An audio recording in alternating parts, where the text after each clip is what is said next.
This is regarding Impala large broadcast joins.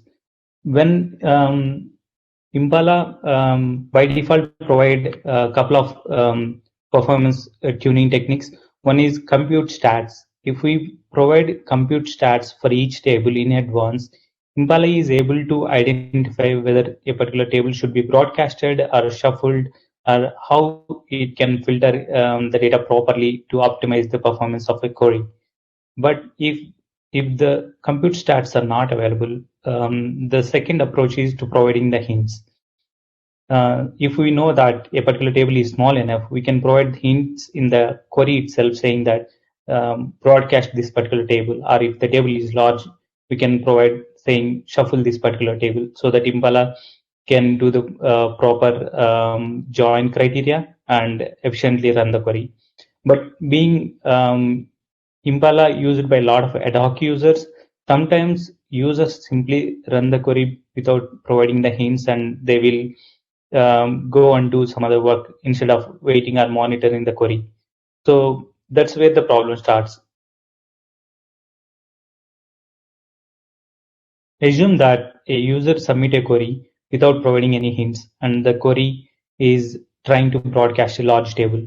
What will happen is it will end up running continuously for a longer time, and eventually it may fail. So it's waste of resources, and also not only for the user, but also it will affect the entire platform scalability as well. So how we are going to help, or how we are going to detect these and alert users. So whenever the query starts running, we will take the query plan and build a tree structure of that query plan. So in the right section, we can see a tree structure visually, how we are building a query plan based on the dependencies. So we can see here the scan HDFS employee table and department table, both are independent operators. They don't have any more dependencies. And then the next operator, exchange broadcast, dependent on scan HDFS of department table. And the last operator, 04, which is a hash join, it depends on 00 and 02 eventually, because those two are the tables being joined.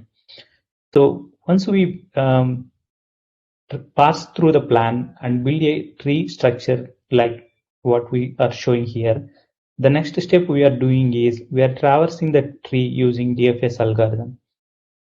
And when we traverse the tree, what we collect is wherever we find scan HDFS operator, we will capture the table along with the size. And whenever we hit a particular hash join operator, we'll validate whether it is doing shuffle join or broadcast join. In case if the operator is doing broadcast join, that is where we will identify if we will validate if both the tables are having proper sizes. Like if it is doing broadcast join, the right table should be under a particular threshold.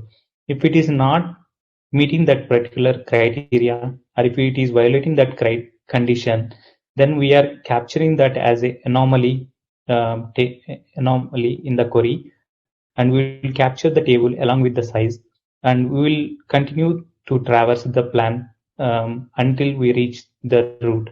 So once we are able to traverse the entire